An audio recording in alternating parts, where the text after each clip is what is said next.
All right, here we go. Welcome to the Pasco Airspace Safety Training. We haven't had a training for several years. We backed off during COVID and never got started up again. So there's a couple of reasons for this training. One is that we haven't had a training from Pasco for a while, and the second is the last time we had an airspace awareness safety regarding the Class Bravo airspace was when they reconfigured Class Bravo back in 2015. So it's been about 9 or 10 years since we visited this topic. And there's several hotspots in the Byron area, as well as the Hollister area that folks need to be aware of.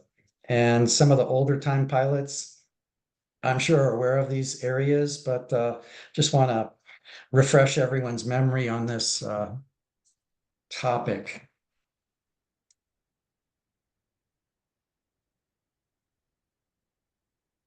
So who's Pasco? So Pasco is an organization that was created a few decades ago, and we represent SSA Region 11. We're covering Northern California and all of Nevada. And among our responsibilities is monitoring our airspace. Excuse me a second. Mute my phone. Monitoring airspace that gliders are operating in, protecting that airspace, and providing safety training. As I said, 10 years ago, they reconfigured Class Bravo, and during their public outreach meetings, Pasco was representing the glider community to ensure that we were protecting the regions in our area that were going to potentially be encroached upon, and we would lose, for example, the waypoints in the Byron area near Mount Diablo. So we're able to protect that. And this presentation is safety focused, and it's specific to the Class Bravo airspace. And it also is topic on congested airspace in and around both Byron and Hollister, because we don't just have Class Bravo, we've also got arrival and departure routes for San Francisco, San Jose, Oakland, Livermore. And these are areas we all need to be aware of so we can all be safe. So what I'm hoping we'll all take away from this is we'll cover where the hot spots are, high density commercial and GA air traffic, where do gliders and those guys sort of commingle. Some considerations and tips for flying in near restricted and high density airspace. How can we think and act to be a little bit more safe? And how do our glider flights impact ATC operations? And hopefully you've gained some new skills regarding how to monitor and interact with air traffic controllers. So first up here, if anyone hasn't used Flight Radar 24, it's a pretty handy tool. And I'd love it if someone could tell me if I'm displaying Flight Radar 24. Yes. Thank you. So this isn't what ATC sees. They've got a more, radar focused display. But this gives you a sense of what's going on. This is sped up 20 times real speed, but it shows, Flight Radar 24 is a great resource just to get a sense of what's going on in whatever areas that you're flying in. I'll talk more about Flight Radar towards the end of this presentation. And we'll see a couple of examples of down in the Hollister area where you can actually zoom in and select an aircraft and see what's going on.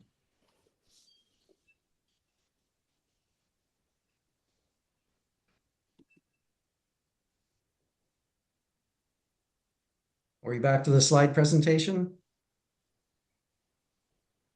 Yes, we are. Thank you, Peter. All right. So one of the thoughts I had was we're trained for see and avoid, but here's some things that I've been thinking about recently.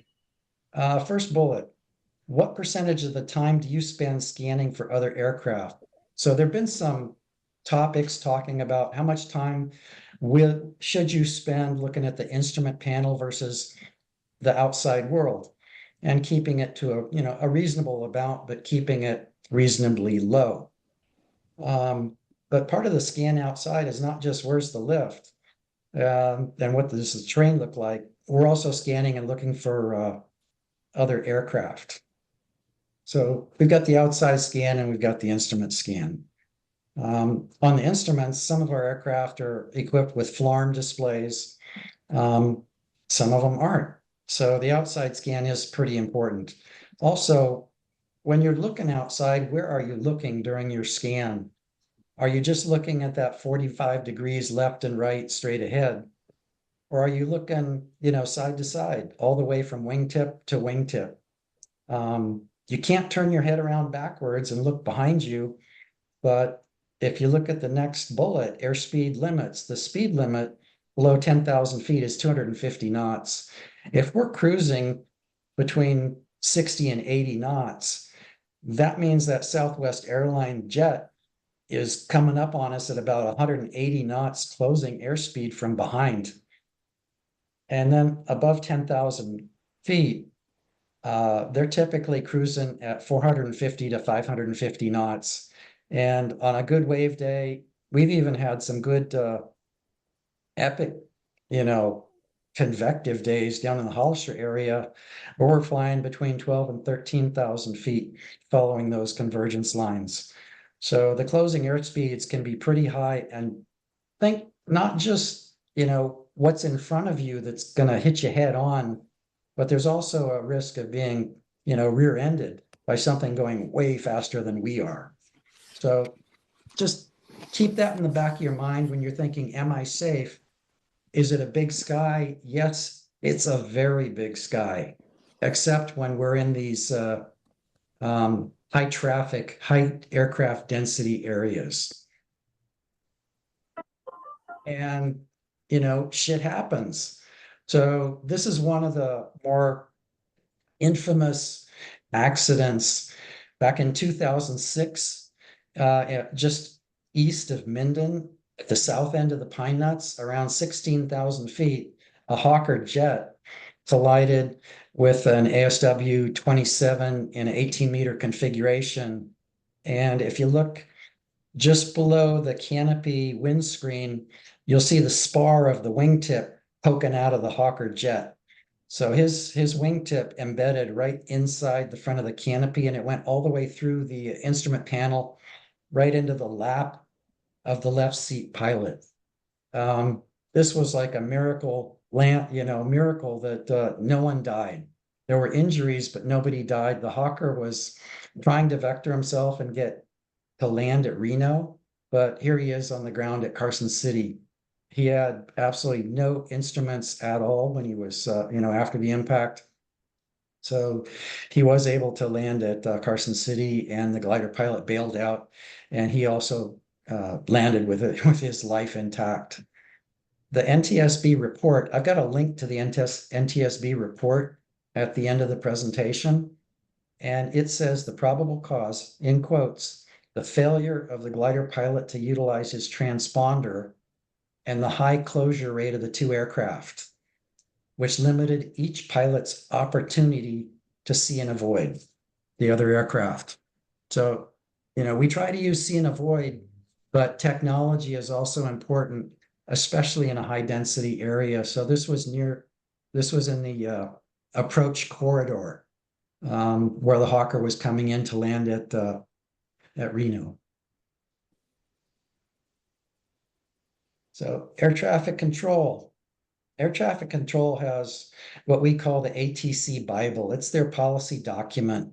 And in chapter 2, section 1-1, it gives the purpose of ATC. And so their primary purpose is to prevent collisions involving aircraft that are operating within their system of control. And their primary purpose is safety. Their secondary purpose is efficiency. So their system provides a safe, orderly, and expeditious flow of air traffic. So just know that they've got our backs. They're looking out for our backs, but we also have a responsibility to make sure they can do that for us, and that we're working within their system when we can. So their manual, ATC Bible, I call it, it's 729 pages. And what it includes is procedures and phraseology that allows them to be standardized across the country. So no matter which air traffic control center you're talking to. Yes. Was there a question or a comment? So what this document provides is standardization of procedures and phraseology across the country. It doesn't matter what center you're talking to, whether you're flying in Florida, Montana, or Los Angeles. It should be, you should feel comfortable that you're going to be saying about the same things and expecting about the same type of a response with regards to the procedures for getting in and out of the heavy areas. And I've read through the manual just in bits and pieces, and it really gives you a small sense of how how huge the job is that these controllers have. And I'm going to play a little video here that covers aircraft separation requirements. And we'll just watch a couple of minutes of this video.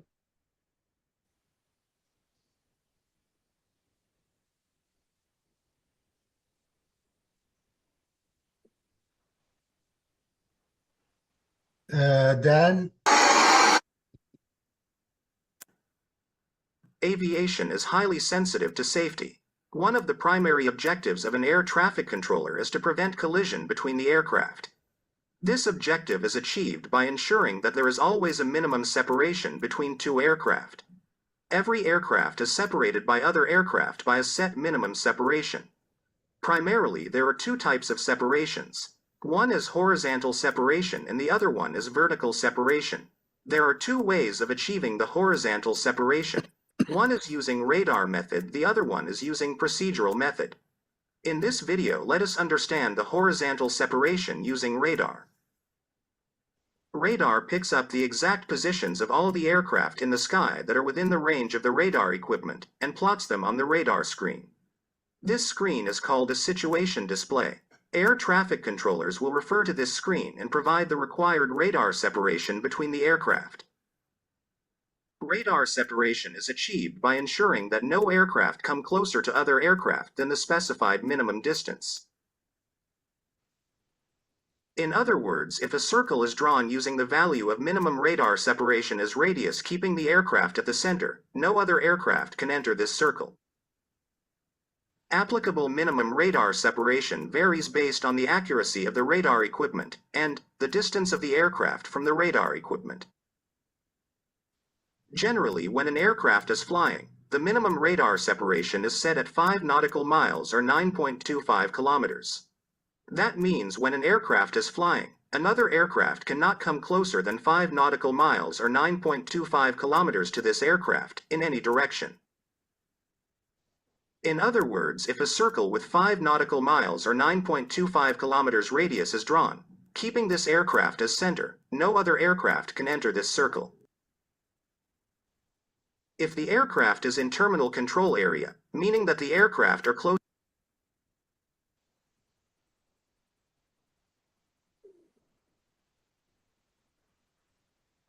Let's pause a second here. Was everyone able to see and hear that video? Yes. Any questions or comments at this time?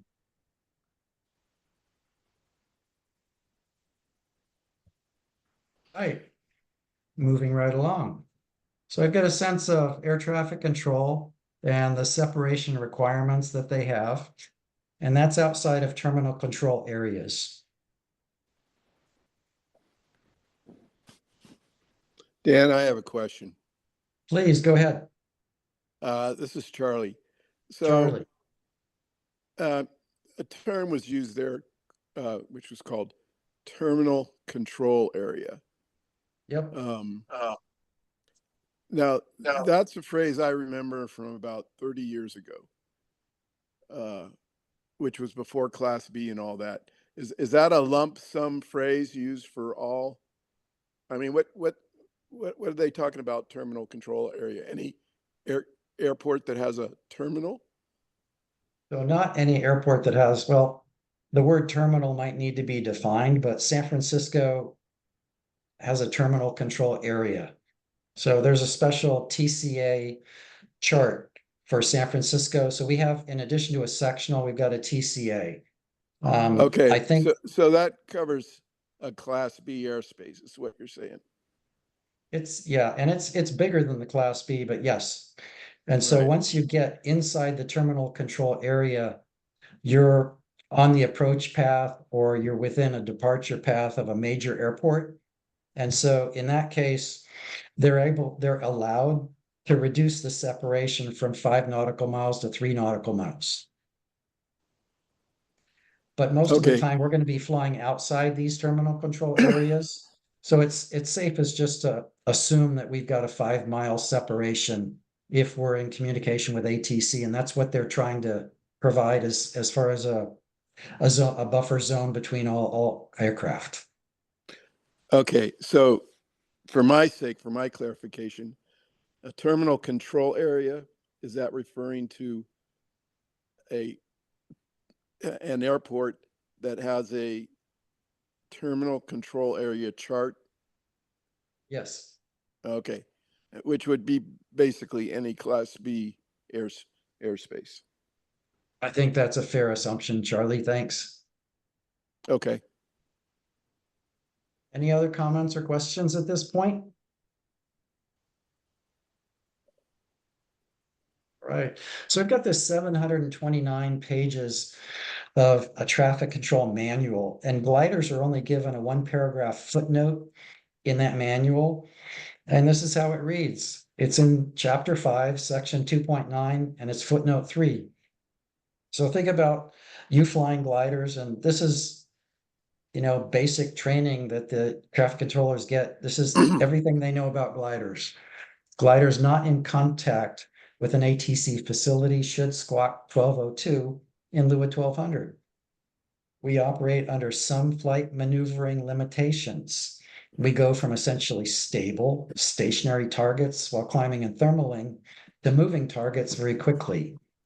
We can be expected to make radical changes in flight direction to find lift. We cannot hold altitude in response to an ATC request, and we may congregate together for short periods of time to climb together in thermals, and we may cruise together in loose formations while traveling between thermals. That, pretty much sums up what gliders are and what we do, but it's very high level. And there's been, I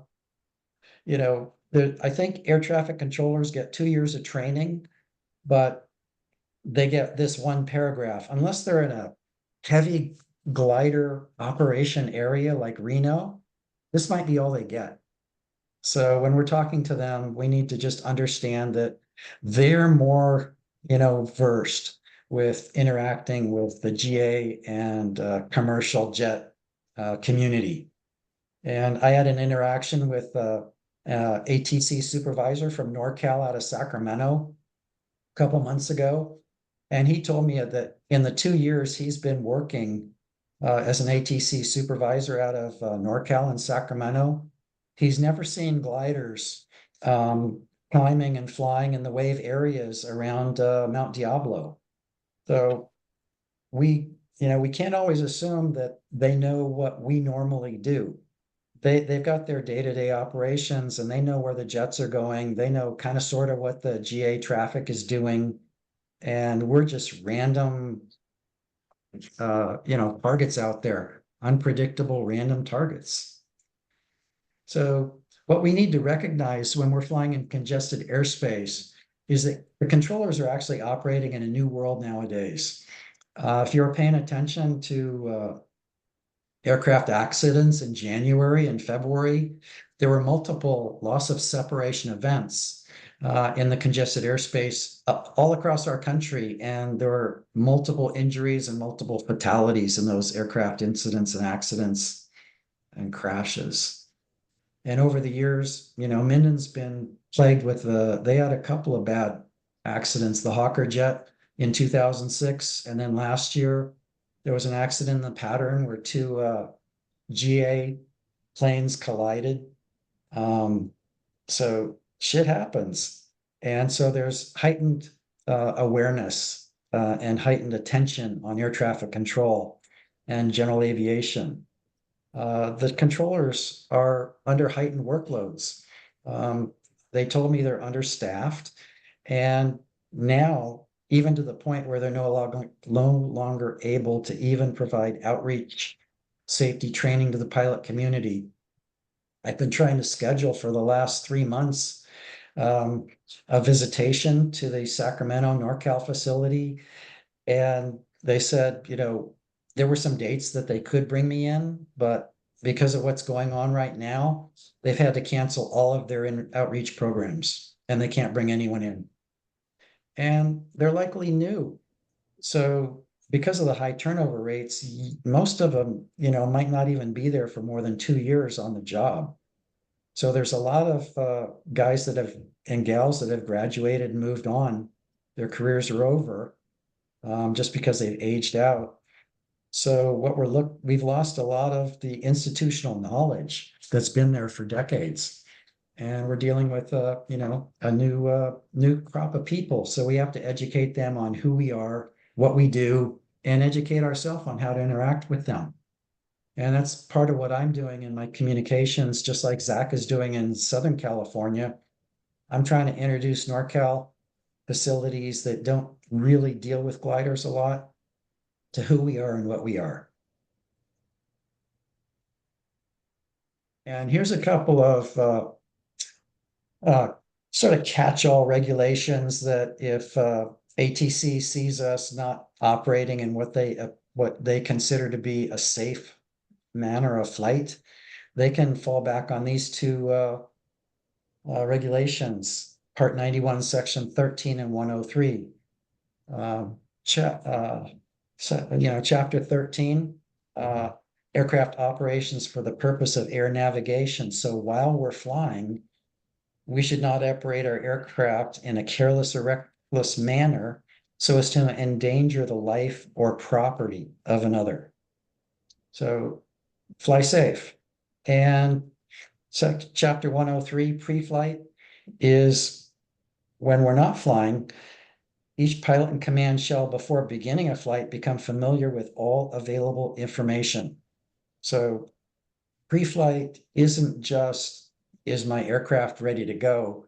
It's way beyond that. And part of that is, what I'm covering in this training presentation is being familiar with the hot spots, understanding what everybody else is doing. So it's not just, oh, I get it. So on the sectional, I'm going to be flying into a Class Charlie airport. So I need to know this, that, and the other thing. There's just so much more to be aware of. Let's talk about, what do the controllers see? Well, they've got a radar display, and they've got information that's coming in from transponders and ADS-B out equipped aircraft, but their screen is very busy. It doesn't have the precision and resolution that we have inside of our gliders when we're looking at our moving maps. They're not zooming in so that they can see resolutions of, okay, this guy and this other guy, they're 100 feet outside the boundary of the restricted airspace. The primary radar is just giving them a two-dimensional location only on their screen. The primary radar doesn't give altitude, and the identification isn't there, and it has sensitivity limitations based on how far you are away from the radar and the kind of filtering that they have to do. So a glider, in its purest sense, is a skin of fiberglass around a couple of aluminum tubes, and you sit in the middle of it. Given the sensitivity of radar, we're about as visible as a flock of birds, and they have to tune the sensitivity down on the radar so that it doesn't have a lot of background noise on it, and they can clearly see the VFR targets that they want to see. So if we don't have a transponder, we're essentially a stealth aircraft, and they don't see us on radar. Once we throw in a transponder, the Mode C gives them an altitude reading. So now we're three-dimensional on their display screen.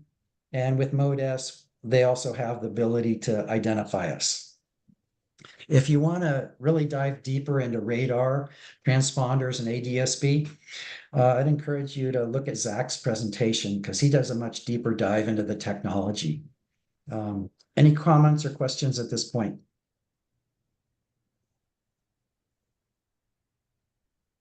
All right, moving right along. Hi, Dan. Can you hear me? Yes, I can. I got a question about transponder. So you said glider is essentially a stealth aircraft, but when they have a transponder, does that guarantee that the radar can pick us up?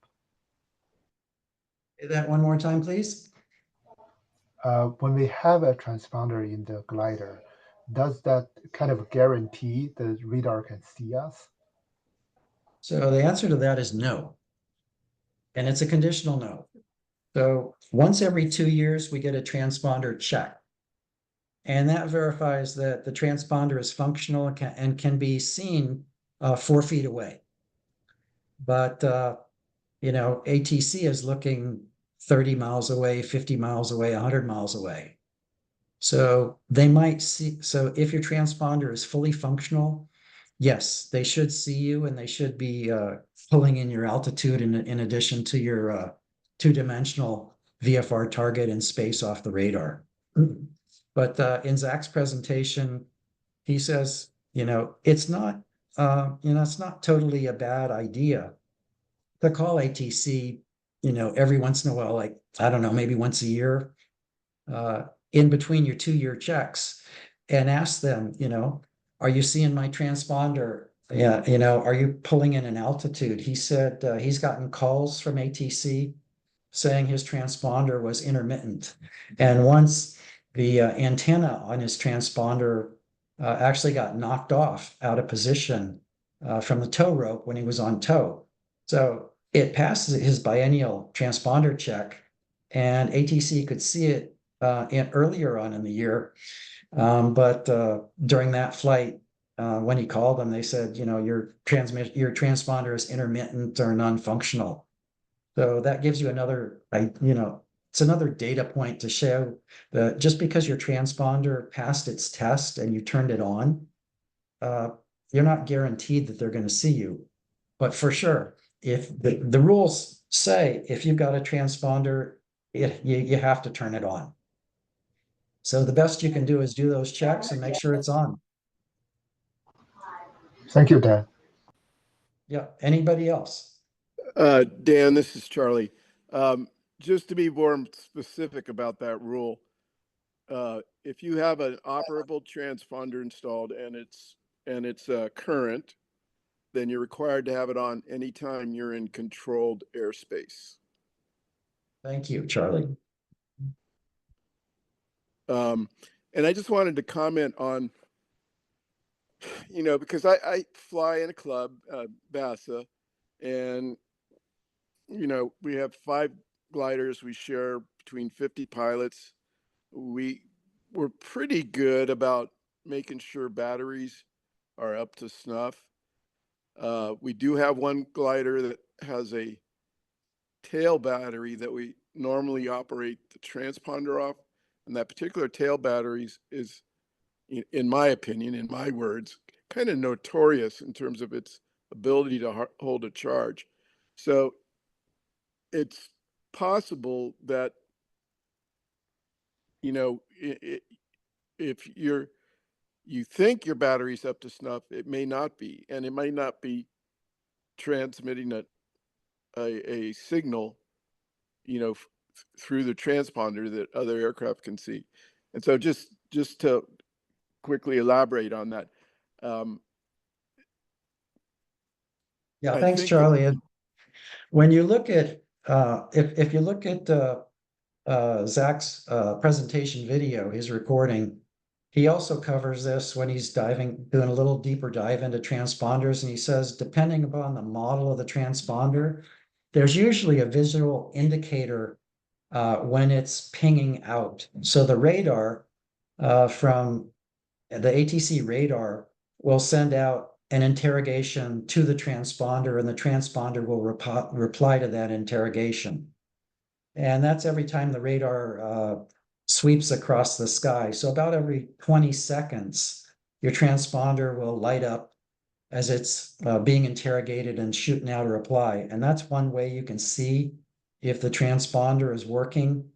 Now, usually a transponder, in my glider, the transponder is the lowest instrument on the instrument cluster. It's down there between my knees, down behind the control stick. So I'm not really looking at it when I'm flying. But it does give a signal when it's pinged out, interrogated, and it replies. So you should be able to, if you peek over your shoulder, you might be able to see that it's actually functioning in flight. Yeah, that's an interesting comment, because I remember in my, when I was flight instructing in airplanes, it was real obvious that the transponder was pinging. Yep. But as you say, in an installation like we have in our DG 1000, you're never looking at it. And if you are, I have to be honest, I'm not even aware if it pings out, if you can actually see that pinging out. So that's something I'll look for. Thanks, Charlie. Yeah. So one quick thing I wanted to add, I think, I'm hesitant to fly anymore in high density airline traffic areas in gliders. I'm just really hesitant to do that anymore. But if you're going to do that, probably the best thing to do is prior to entering that particular area of airspace, you actually do a transponder check with ATC. It doesn't hurt. I'll cover interactions with ATC in a couple of slides, and there's ways to do that. But it doesn't hurt. Okay, thanks. Yeah, thanks, Charlie. Dan, a minor nit with the last sentence on this slide. They provide a 5 nautical mile safety bubble around participating aircraft, meaning IFR aircraft, or if you're on VFR flight following. They're not doing anything for just VFR squawking 1200 or 1202. Thank you. And just any Charlie's And if comment, the IFR traffic says they see you, they will run IFR traffic much closer than 5 miles to you as well. Clear. I understand that. And yes, I've seen that as well. Hi, Shinto here again. Regarding the separation is only offered for IFR and flight following aircraft, does it mean even if they are seeing a IFR traffic getting close to a glider, if they're seeing that, they will not try to separate us, right? And there's a really good example of that from Washington, D.C. last month, where ATC got a verbal from one of the aircraft, and they said, "Do you see your traffic?" And he said, "Yes, we see him." So they were transferred to see and avoid. It didn't turn out well. Yeah, I remember that particular one. Yep. So here's another point. So radar and GPS, I think I was mentioning that, in our GPS, in our, moving maps in our gliders, we can zoom all the way into, say, I can see, I'm 100 feet from another glider on the ground when I'm just checking on the ground to make sure my FLARM is working. And in the sky, I can also dial in and dial out, so I can see anywhere from, within 100 yards to within 10 miles, depending on whether you're equipped with just a FLARM or with a ADSB. But because of the airspeeds that we're flying at, there's a safety brief published by the FAA that recommends maintaining at least 1 mile horizontal and 500 feet above and below restricted airspace like Class Bravo. And that's because of the limitations of radar to provide specificity on and precision on exactly where the aircraft is. So it states in that advisory document that GPS is usually more precise than radar, and that using our GPS to fly up to and along the line of the airspace you're trying to avoid could result in a pilot deviation because their radar may show you within the restricted airspace. And I've got personal examples from friends, at least twice, once recently and once in my early training where people were flying by GPS and they got calls from air traffic control to get out of Class Bravo. So just because we can identify and define by GPS doesn't mean air traffic control can. And they're trying to provide these safety buffers around aircraft. But it's hard for them to do that if, we shouldn't be flying 100-foot precision when ATC can't provide that same precision. So it's just, asking for trouble. And it's concerning to, it makes it harder for them to do their jobs. Any other thoughts on this? And again, that's just a recommendation from this document. This document covers a lot of side issues on what causes pilot deviations, but it's got a basic recommendation that's based on aircraft radar precision and accuracy.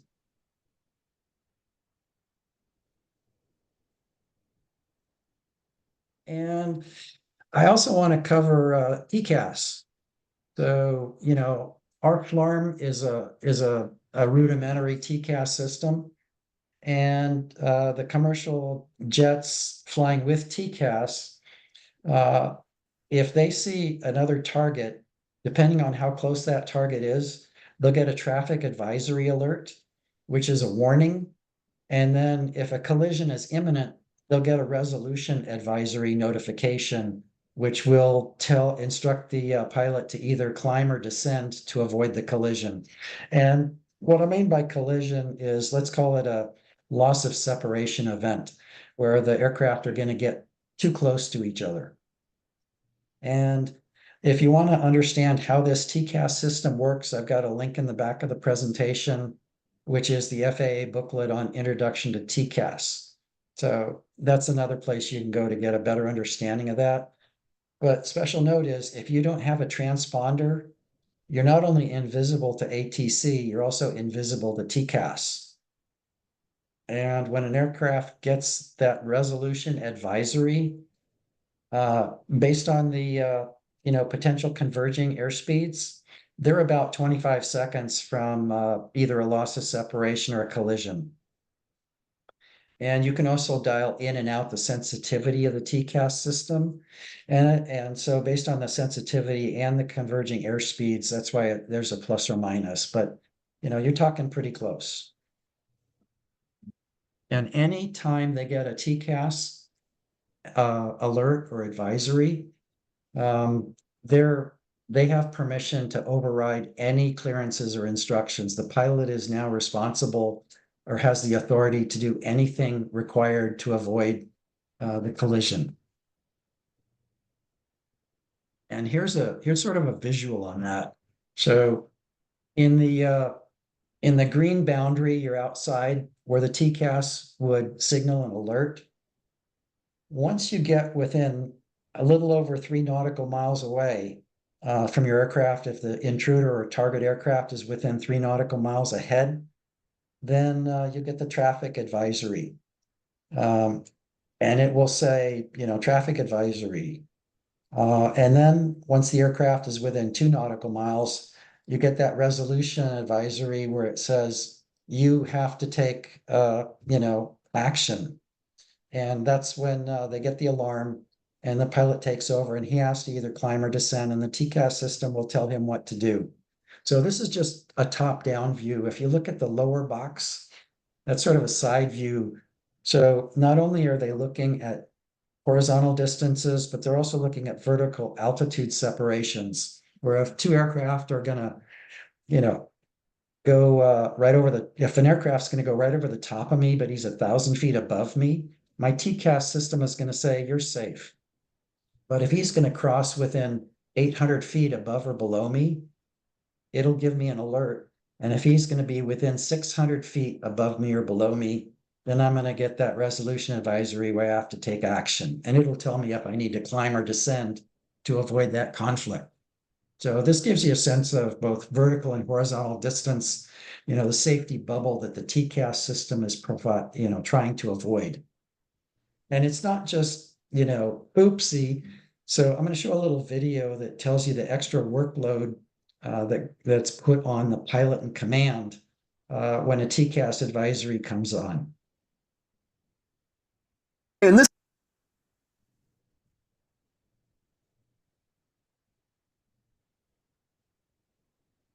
TCAS RA, otherwise known as the TCAS Resolution Advisory.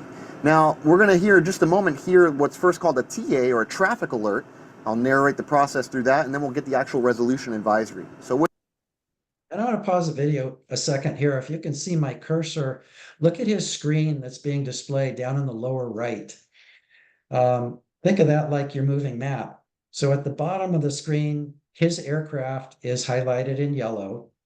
And at the top, and then towards the middle of this, so straight up is his path of flight. If you look to the left, it is 11 o'clock. There's a target just outside the inner circle, and that's the target that his TCAS system is looking at. When he gets the traffic advisory, which says the traffic is within, I can't remember what it said, about 3 nautical miles, that's going to turn yellow. And when it gets the resolution advisory that says he's now a threat, that blip is going to change color to red, and it's going to tell him that he has to take action.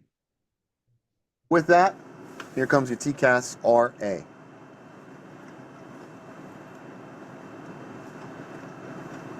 You're probably just flying along, singing a song like this. Everything is cool and normal. Traffic. So when you hear that, that's a TA. TCAS, I have control. That's what you're going to want to say. You're just ready to do something, if need be, to take action. Descend. Autopilot off, flight directors off.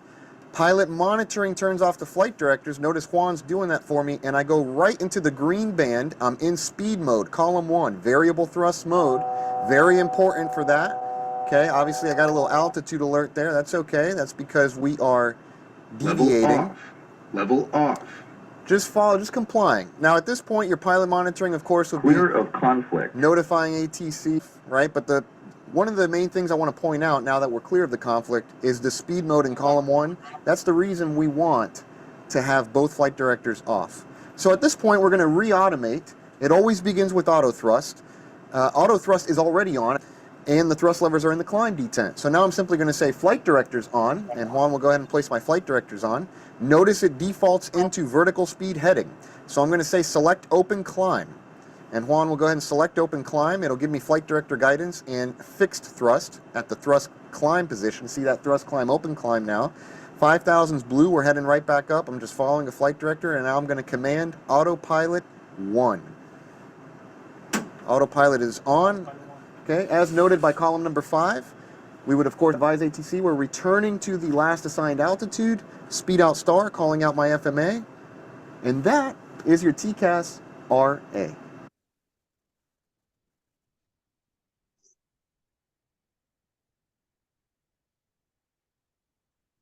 I think that's a pretty cool video showing how the TCAS system works and the extra workload it throws on the pilot when that happens. Any comments or questions on that? And again, I've got a link to the video and also a link to the manual that describes how the TCAS system works if you really want to take a deeper dive into it. So let's talk about common altitudes. So we're out there, we're happily flying along, and we can climb pretty high convective altitudes. So normally on a good thermal day, we're flying between 3,000 and 8,000 feet. And when a wave sets up, we're going to go much higher. Problem is, in our areas, GA traffic and commercial aircraft are at those same altitudes in those same areas of great lift. I don't know why, but we just happen to have waypoints that are in the same area as departures out of San Francisco. And we have great convergence lines and wave areas that are in departure and approach routes coming into San Jose from the south and heading out to the south. So things to watch out for. If we look at the frequency of commercial operations, San Francisco has about 1,000 flight operations per day, Oakland over 400, and San Jose about 400 flights per day. So these areas are heavily used. And if we look at the Class Bravo if you look at the San Francisco sectional, it outlines Class Bravo. Those are the polygons in the lower left-hand side of the chart here, the sectional. And those polygons give you the ceiling and the floor of the Class Bravo. So the ceiling in all these polygons is 10,000 feet, indicating 100 in hundreds of feet. And the floors in this particular part of the sectional go from 4,000 feet up to 8,000 feet in the lower center of the screen. So those are sort of the target zones that you can expect aircraft when they're entering and departing the Class Bravo. And you can also see in the center of the sectional the frequency for contacting ATC. And the nice thing is it says, who you should call. It says contact NorCal approach on frequency, whatever. So if you need to talk to them, you just dial in that frequency and you say start with by NorCal approach, because that's who you want to talk to. And this is a heat map of the frequency of flights that are operating out of San Francisco International Airport. And what this shows me is that, I've got a black arrow pointing to where Mount Diablo is and where Brushy Peak is. Byron Airport's off to the right. But if you look at the highest density heading off to the northeast out of San Francisco, they're climbing from 7,000 to 10,000 feet, right, and up higher, right through the Los Vaqueros Reservoir area, which is where we do a lot of our training, and that's where our waypoints are for climbing out of the wave. So when we're climbing in wave, we're right in the throat of one of the heaviest used departure routes out of San Francisco. Something to be aware of, and that's why we highly recommend that everybody climbing in wave in our Byron waypoints must have a transponder. You got to be visible because this is the freeway. And here's the terminal area chart. So on the back of the sectional, you've got the terminal area chart, and what it shows are the common arrival and departure routes as well as altitudes. So look here, here's Mount Diablo, sort of center left, and there's a departure route coming out of the Class Bravo, and they're climbing out 8,000 to 15,000 feet before they even get to Discovery Bay. So you can expect that if you're climbing in wave around Mount Diablo, all the way up to 15,000 feet even, you could be, not just at the ceiling 10,000 feet in this general vicinity, all the way up to 15,000 feet. You could be in the freeway where departing aircraft are. Also south of Mount Diablo, right over the other waypoints, heading towards Danville and east of Livermore, you've got an arrival route where aircraft are anywhere between 7,000 and 10,000 feet departing, arriving into. So as we're climbing in the waypoints, we need to be aware of, the routes that the airliners are coming in and departing from San Francisco and San Jose.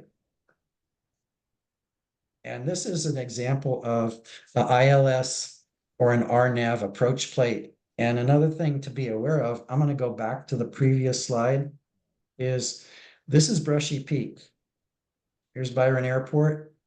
So, and here's the Livermore Airport. So south of Brushy Peak, there's an ILS approach route between Tracy and Brushy Peak, where aircraft are coming in on an ILS route, and they do a lot of practice. So it's not just under instrument conditions, it's when they're practicing instrument approaches. They'll be crossing the highway here south of Brushy Peak at between 3,100 feet and 3,200 feet, which, coincidentally is where you might be on a thermal day. You might be flying between 3,000 and 5,000 feet. So that's a common flight route for ILS approach traffic practice. So it's something to be aware of. It's a hot spot. So make sure you're using see and avoid to the best of your ability when you're in these hot spots around Byron. Another feature that you can get for preparing for your flight as part of the pre-flight planning to be, in compliance with Part 91, Section 113, is not just looking for TFR restrictions, but also drone NOTAMs called DROTAMs. If you go into SkyVector and you click on the box to select not just TFRs, but also DROTAMs, these blue circles will become visible. And you click on a symbol on one of these circles, like this is the one sort of to the northeast of Byron. And it gives the days and times that it's effective. So this one's effective during the daylight from the surface to 1,500 feet, and it's valid for 235 days. So pretty much every day of the week during the daytime, you could expect drones to be flying up to 1,500 feet there.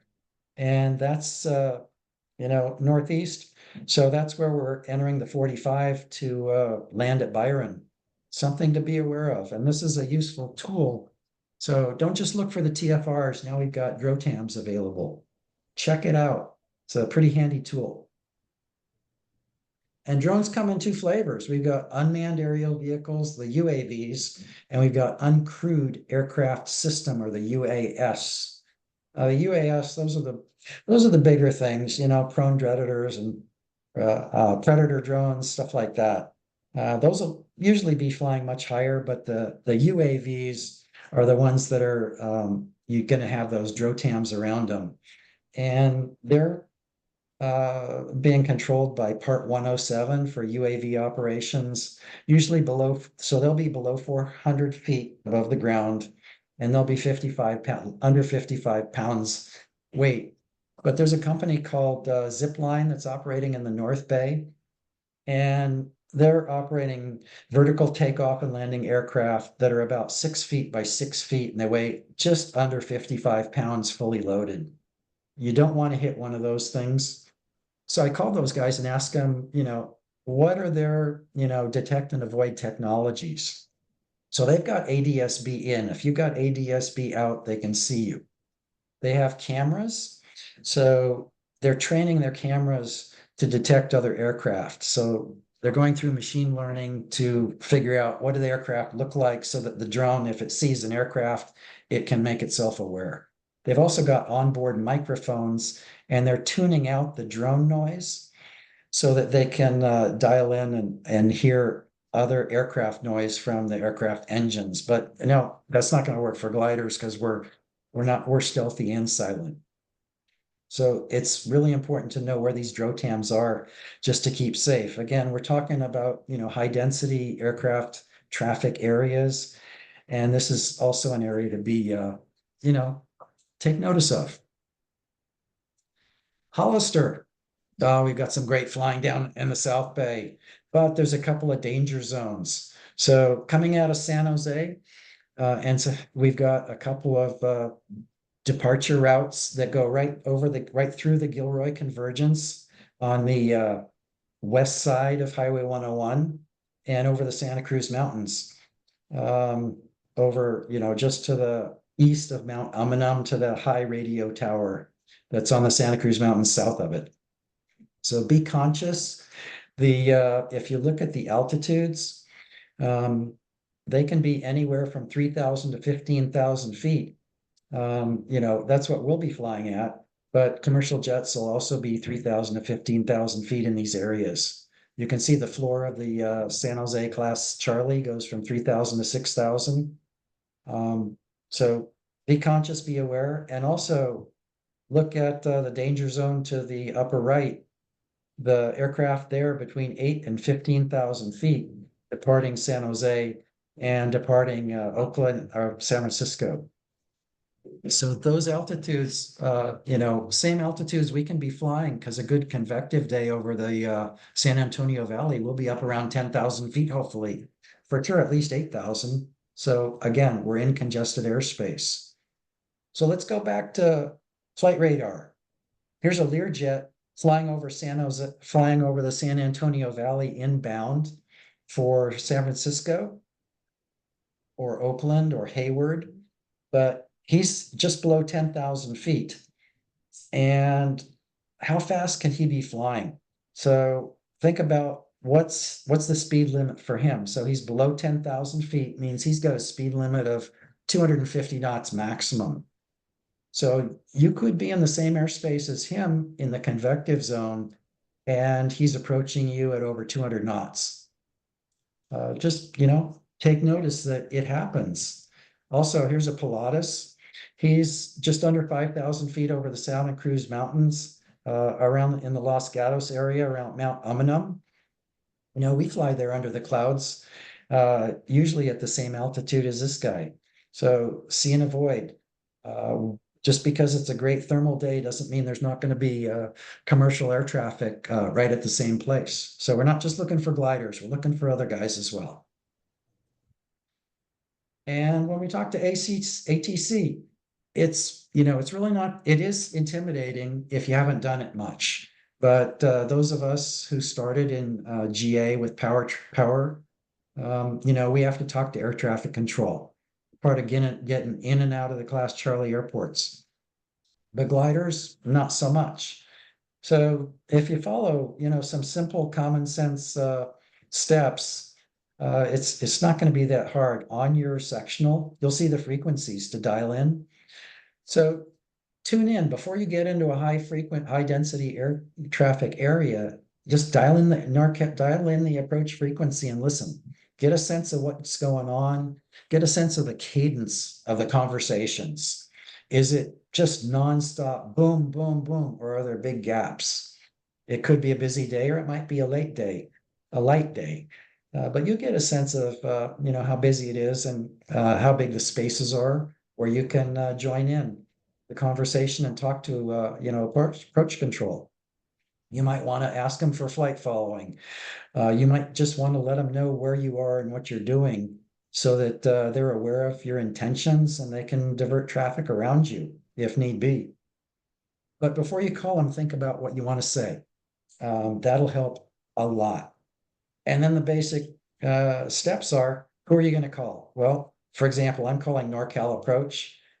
Who are you? Well, this is Glider, November 6514 Mike. Where are you? 10 miles north of Carson City Airport at 14,000 feet. And what do you want? Do you want flight following? Do you want a transponder check? Do you want to let them know that you're going to cross their, approach or departure route into Reno International Airport? Think about that. And I've got a short little video here where I was interacting with NorCal Approach and sort of follow these steps. Who am I going to call?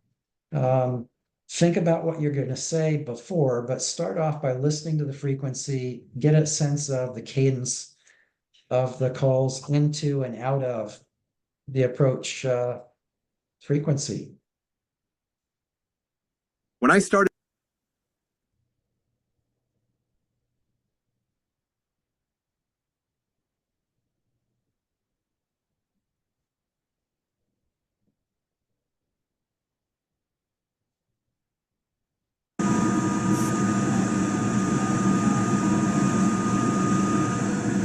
with 2224, you can expect Pesky in about 5 miles, maintain flight level 190. I'll start up to flight level 190, Southwest 2229.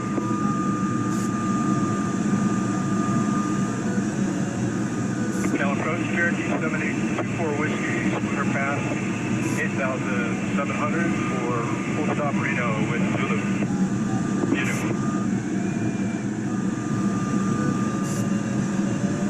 From that 24 Whiskey, squad 0366. 0366, 24 Whiskey. With 2224, cleared at Pesky. Pesky, Southwest 2224. So 3523 at Winners, cleared our name, Zulu runway 16 left approach.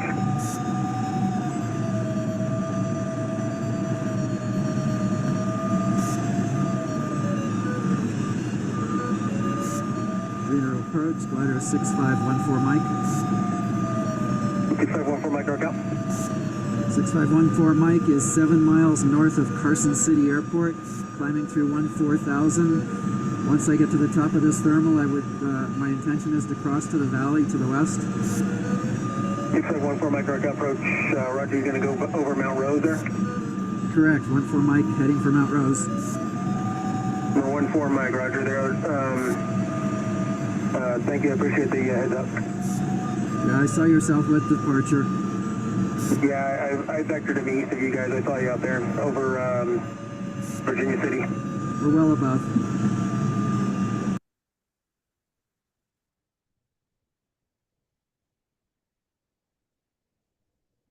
So just wanted to show that video to give you a sense of, listen to what's going on, get a sense of the cadence of the conversations, and look for the gaps. How big are the gaps? When's a good gap to join in and give them a shout? Let them know that you're calling them, who you are, where you are, and what you're asking them for. And what I love about this interaction was, towards the end, they gave me a thank you. So they do appreciate when we recognize that we could be impacting their daily job, and we're being considerate and letting them know what we're going to do so that they can watch out for us and we can watch out for them. And if you're ever you want to do flight following, I've also got a link at the end of the presentation where Bill Palmer did a video on how to do flight following. So I'd recommend that if you ever want to, actually try flight following. Hey, Don. Yeah.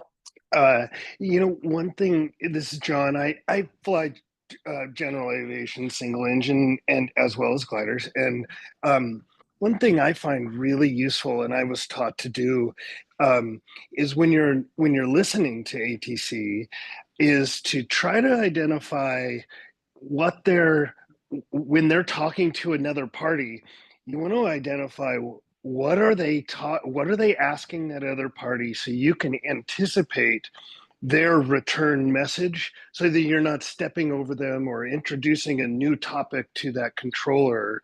And you want to give that response an opportunity to happen. So kind of like you were saying, it's great advice, listen in, get a sense of the cadence, but also get a sense of who are they trying to talk to and anticipate the next response so that you're not injecting and causing some interruption in that conversation that they're trying to execute in a very efficient way to reduce radio traffic. Excellent point, John. And that's key. We don't want to step on another person's transmissions. And by listening to them, the more you listen to them, the more you'll learn what types of discussions are going on and when a statement is expecting a response. So you can let that happen. Yeah. Thanks, John. That's right. Perfect. Yep. And one other point, Don, is like they look for you to have that three-way communication confirmation. So if they're giving you something to do, you want to make sure you repeat exactly what they said so that they understand that you understood what they said and you're going to execute what they said. And I've found that even if I miss one little piece of that information they gave me, they will ask me to repeat back again the information that they gave me to go and do. And so it's just important for me, I keep a notepad on my lap and I write down what they say and I repeat back exactly what they said, almost word for word, so that they recognize I understood what they said to go and do. Good point, John. And that's why we're having this discussion, is because, some of us grew up in the GA community and some of us didn't. So we didn't get that practice on radio communications where we're not just transmitting in the blind and working back and forth with controllers. Thank you for that. Yeah, you bet. Yeah. So I after putting this presentation together, this is the last slide. I had some ideas. So again, we're talking about operations in high traffic areas. near restricted airspace. So having a transponder and ADSB out is probably, it should be considered required equipment if you're going to be in these areas. Maybe I shouldn't use the word required, but it's sure a darn good idea, because if you can't be seen, they can't avoid. And that's what happened to the Hawker jet just east of Minden. Shit happens. Think about maintaining a healthy distance away from restricted airspace. Again, up in Minden, there are some military training air routes. And I was talking to one of the guys who flies out of Minden, and they've been interacting with the military community, and they said they use every foot of their airspace because they're doing high-speed military training, and they need as much real estate as they can get. They'd even like to expand it further so that they can practice higher speed training operations. So, it's not just let's keep, a nautical mile away from, the approach and departure routes. Think about what is really going on at those different restricted airspaces. And, how comfortable do you feel flying close to what's going on? There's a topic, avoiding pilot deviations, and you might want to read that article to get a bigger sense of what's going on there and some advice. We were just talking about monitoring ATC. If you're going to be entering and crossing congested airspace, before you do that, it's probably a good idea to tune into ATC and hear what's going on. I found that even if I'm not having flight following, I can hear who is in the air and where they are. So I know if I'm flying up, near Carson City, I know I get a good situational awareness of aircraft that are going in and out of Reno. And it helps me plan my day. And, I can't see every commercial aircraft, but I can hear who they are, where they are, and what they're doing. And it's another way of getting situational awareness. Also, ATC may be trying to contact you.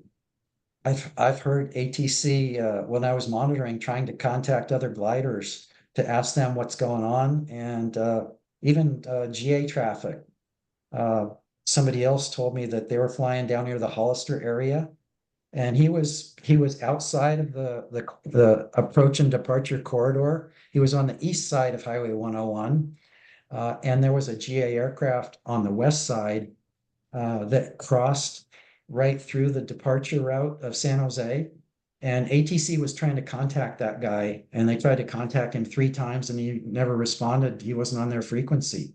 So you might want to, and we don't know why they were trying to contact him, but it just happened to be at the same time he was crossing a diverting. Well, actually, we do know because during the conversation, my friend said he heard ATC say, we're going to have to divert that aircraft around this guy. Hey, Don, quick question. Two questions, actually. I noticed, first question is, I noticed in the Byron area, there's that Mode C veil and it says ADSB. Is there no exceptions for gliders that don't have ADSB? So I've never flown out of Byron, but yes, there's an exception in the regs, and the exception is explicit to aircraft that were not certificated with a electrical system. So gliders were not certificated with an engine-driven aircraft electrical system. So we're exempt from the transponder and ADSB requirement in the Mode C veil. Oh, interesting.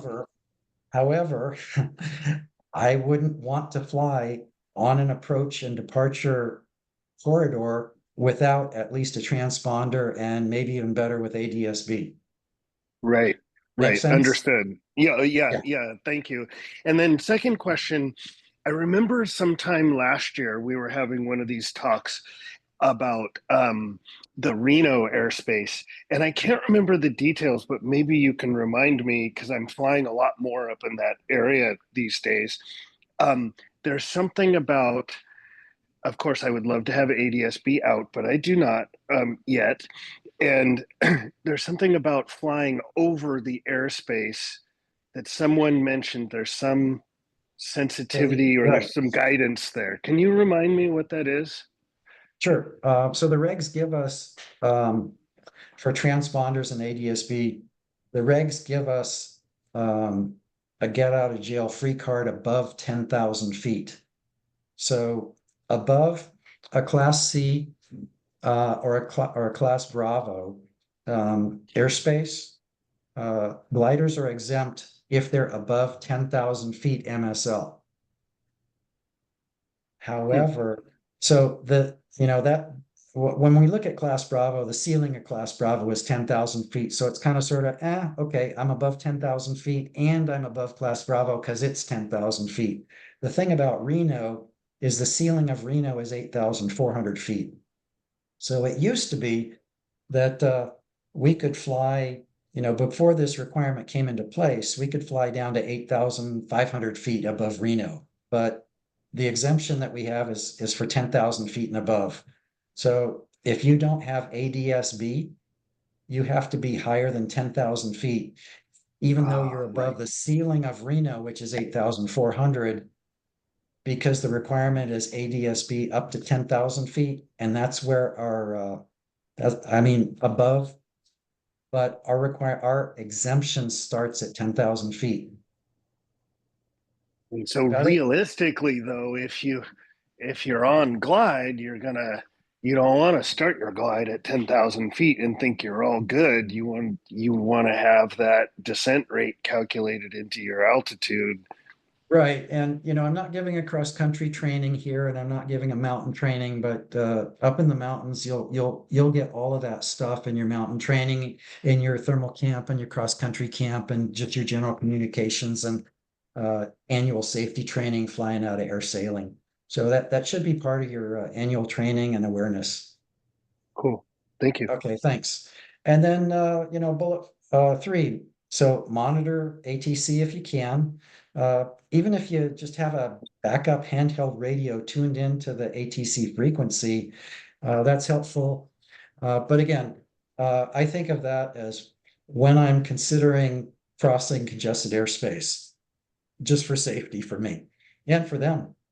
And then you might even want to contact ATC ahead of time if you plan to be loitering in an area for an extended period of time, like climbing out in a wave, or if you've got multiple glider launches planned that'll tie up that airspace for a while. It's common practice out of air sailing when they have the air sailing contests that they'll notify NorCal the morning of each contest where their task is, so that ATC can sort of plan their day around the contest. And it helps, it's a nice way of being, good neighbors in both ways. Now, if you want to go for a deeper dive into ATC technology, operations, and gliders, again, I'd encourage you to watch Zach's presentation and the links in the back of this slide deck. So let's open it up. I want to thank everyone for bearing with me for an hour and 15 minutes. Let's open it up for questions and sharing.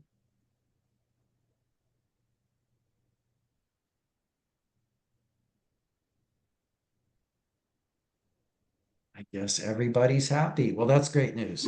So here's the 3 slides that have references and links to videos and manuals and sectionals for your use, and videos, and even the NTSB report for the Hawker incident is included here. And then there's helpful resources from the soaring page to look at. So that's my presentation. I want to thank everybody for joining in and bearing with me. Any last thoughts before we shut this down? Thanks so Thank much, you very much, Don. Dan. Thank you, Dan. Super useful. Oh, good. Well, I'm glad it was useful. So let's stop the recording now.